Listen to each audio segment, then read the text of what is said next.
AP రాజధాని శంకుస్థాపనకు అడ్డంకులు తొలగిపోయాయి. అనుకున్న సమయానికే భూమి పూజ చేసేందుకు ఈసీ గ్రీన్ సిగ్నల్ ఇచ్చింది. 5, 6, 7 తేదీల్లో ప్రభుత్వం తలపెట్టిన కార్యక్రమాలకు కోడ్ నుంచి మినహాయింపునిచ్చింది. ఈ మేరకు రాష్ట్ర ఎన్నికల సంఘానికి లేఖ రాసింది కేంద్ర ఎన్నికల సంఘం. అయితే 8న జరగనున్న సభకు మాత్రం షరతులతో కూడిన అనుమతినిచ్చింది. ఏపీ రాజధాని శంకుస్థాపనకు సంబంధించి డీటెయిల్స్ మా ప్రతినిధి ప్రసాద్ అందిస్తారు. ప్రసాద్, రాష్ట్ర ఎన్నికల సంఘానికి అందిన లేఖలో ఏ అంశాలున్నాయి, ఎటువంటి షరతులు విధించారు? ఆంధ్రప్రదేశ్ ప్రభుత్వం చేసుకున్నటువంటి విజ్ఞప్తి మేరకు 5, 6, 8 తారీఖుల్లో ప్రభుత్వ కార్యక్రమాలకు సంబంధించి చేసుకున్నటువంటి ఈ సభలను యథావిధిగా జరుపుకునేందుకు కేంద్ర ఎన్నికల సంఘం తన అనుమతిని మంజూరు చేసింది. అయితే కొన్ని షరతులు విధించింది. 2012లో కేంద్ర ఎన్నికల సంఘం రూపొందించినటువంటి అన్ని షరతులు కూడా ఈ అంశంలో కూడా ఈ 3 రోజుల ప్రభుత్వ కార్యక్రమాల్లో కూడా వర్తిస్తాయని చెప్పి చాలా స్పష్టంగా చెబుతూ లేఖను కేంద్ర ఎన్నికల సంఘం రాష్ట్ర ఎన్నికల అధికారికి పంపించడం జరిగింది. అధికారికంగా కూడా మరికొద్ది సేపట్లో దీన్ని విడుదల చేసే అవకాశం ఉన్నట్టుగా తెలుస్తుంది. ప్రధానంగా రాష్ట్ర ప్రభుత్వం 5వ తారీఖున లాంగ్ ఫారం లో రైతు సదస్సును ఏర్పాటు చేసింది. ఈ సందర్భంగా చేసే సభలో ఎన్నికల ప్రవర్తన నియమావళికి సంబంధించి ఎన్నికల కోడ్ సంబంధించి ఎలాంటి దాన్ని అతిక్రమించరాదన్న అంశాన్ని కూడా చాలా స్పష్టంగా కేంద్ర ఎన్నికల సంఘం తెలియజేసింది. అదేవిధంగా మందడము తాళ్ళాయపాలెం మధ్యలో 6వ తేదీన భూమి పూజ జరిపేందుకు ప్రభుత్వం సన్నాహాలు చేసింది. రాష్ట్ర ప్రభుత్వం ఆ మేరకు ఆ భూమి పూజ కూడా యథావిధిగా కొనసాగేందుకు కేంద్ర ఎన్నికల సంఘం అనుమతించింది. అయితే అక్కడ కూడా ఈ షరతులన్నీ కూడా విధించడం జరుగుతుంది. ఎలాంటి మినహాయింపులు ఇవ్వలేదు. ఈ సభ మాత్రం యథావిధిగా జరుపుకోవచ్చు. కానీ ప్రకటనకు సంబంధించి ప్రభుత్వ పరంగా ఎన్నికల మామూలు సాధారణ ఎన్నికల్లో ఏ రకంగా అయితే ఓటర్లను ల్యూర్ చేసే విధంగా ఎలాంటి హామీలు ఇవ్వరాదో ఇక్కడ కూడా అవే వర్తింపజేస్తాయన్న అంశాన్ని కూడా కేంద్ర ఎన్నికల సంఘం చాలా స్పష్టంగా తెలియజేసింది. అదేవిధంగా నాగార్జున విశ్వవిద్యాలయం ఎదురుగా ప్రభుత్వం ఎప్పుడు 8వ తేదీన గత సంవత్సరం 8వ తేదీన ఎక్కడైతే ప్రమాణం చేసిందో అక్కడనే రాష్ట్ర ప్రభుత్వం ఒక సభను ఏర్పాటు చేసింది. జూన్ 8వ తేదీన ఆ సభ కూడా యథావిధిగా కొనసాగేందుకు కూడా అనుమతి మంజూరు చేసింది. అక్కడ కూడా సంవత్సర కాలంగా ప్రభుత్వం చేసిన పనులు చెప్పే విషయంలో కూడా కొన్ని షరతులు ఉన్నాయి. ఆ షరతులు స్పష్టంగా తెలిసినది కానీ యథావిధిగా ఆ షరతులు కూడా ఇక్కడ కూడా వర్తింపు చేస్తాయన్న అంశాన్ని కూడా కేంద్ర ఎన్నికల సంఘం స్పష్టం చేసింది. ఈ 3 తేదీల్లో ప్రభుత్వ కార్యక్రమాలకు ఎలాంటి అడ్డంకులు లేకుండానే అనుమతులు మంజూరు చేసినప్పటికీ కూడా షరతులు మాత్రం ఖచ్చితంగా వర్తింపు చేస్తాయన్న అంశాన్ని కూడా చాలా స్పష్టంగా తెలియజేసింది.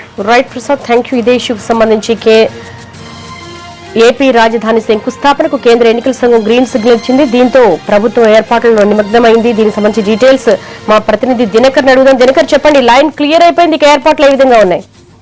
ఆంధ్రప్రదేశ్ ప్రభుత్వం ప్రతిష్టాత్మకంగా భావిస్తున్నటువంటి 3 కార్యక్రమాలు ఏదంటే జూన్ 5వ తారీఖున గుంటూరు జిల్లా లాంఫామ్ లో ఎన్జీ రంగా అగ్రికల్చర్ యూనివర్సిటీకి శంకుస్థాపన కార్యక్రమం, అలాగే జూన్ 6వ తారీఖు అమరావతి నిర్మాణానికి సంబంధించిన భూమి పూజ 8:49 సంబంధించిన కార్యక్రమం, అలాగే గుంటూరు జిల్లా నాగార్జున యూనివర్సిటీకి ఎదురుగా ఉన్నటువంటి ఖాజా గ్రామంలో ఆంధ్రప్రదేశ్ ప్రభుత్వం ఏర్పాటయ్యి ఏడాదైన సందర్భంగా చేపట్టబోతున్నటువంటి మహాసంకల్పం బహిరంగ సభకు కూడా అనుమతి కావాలని చెప్పి కోరడం జరిగింది. దీనికి సంబంధించి ఈసీ గ్రీన్ సిగ్నల్ ఇచ్చింది. అయితే ప్రభుత్వం ఒకటి స్పష్టంగా చెప్తుంది ఏంటంటే మొదట ఒకవేళ కార్యక్రమానికి సంబంధించి గుంటూరులో పర్మిషన్ 8వ తారీఖు పర్మిషన్ ఇవ్వకపోతే వెస్ట్ గోదావరి జిల్లా ఏలూరులో కార్యక్రమాన్ని నిర్వహించాలని చెప్పి అనుకున్నారు. దానికి మహాసంకల్పంగా కూడా పేరు ప్రకటించడం జరిగింది.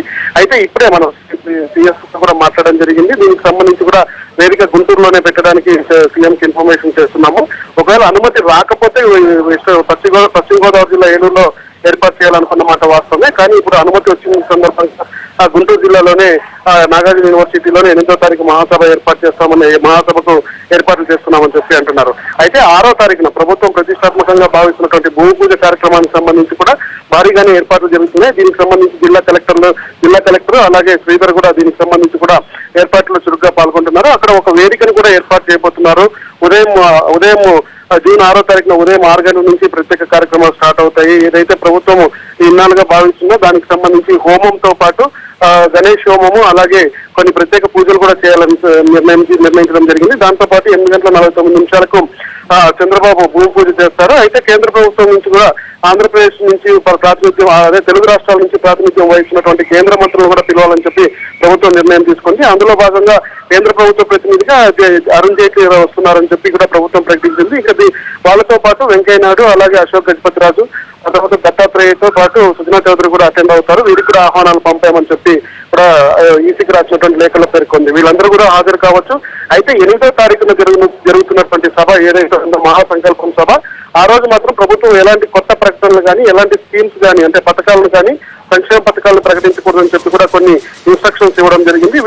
వీటిని అమలు చేయాలని చెప్పి కూడా బన్వర్లాలకు కానీ అలాగే సిఎస్ ఐవైఆర్ కృష్ణారావు కూడా ఒక లేఖ పంపడం జరిగింది. సో ప్రభుత్వం అనుకున్న విధంగానే 3 రోజుల కార్యక్రమాలు కూడా సాగనున్నాయి. దీనికి సంబంధించి ఏర్పాట్లను గుంటూరు కృష్ణా జిల్లాకు సంబంధించినటువంటి జిల్లా కలెక్టర్లకు పూర్తి చేయాల్సింది కూడా చెప్పడం జరిగింది. అయితే ప్రత్యేక భద్రత కూడా ఏర్పాటు చేయబోతున్నారు. అలాగే 6వ తారీఖున జరిగే భూమి పూజకు సంబంధించి ఎవరైతే రైతులు భూములు ఇచ్చారో వారందరికీ కూడా ఒక ప్రత్యేకమైనటువంటి సెల్ ఏర్పాటు చేసి ఆ పూజ రోజు వాళ్ళందరినీ కూడా ఒక చోట కూర్చోబెట్టేలా కూడా సపరేట్ అయినటువంటి గ్యాలరీ కూడా ఏర్పాటు చేయడం జరుగుతోంది. సో ఈ ఏర్పాట్లను కేవలం మరికొద్ది గంటలు మాత్రమే సమయం ఉండడం మూలంగా రేపు రాత్రిలోగా పూర్తి చేసి 6వ తారీఖు ఉదయానికి అక్కడ ఉండేలా ఏర్పాట్లు చేస్తున్నారు. దేవి.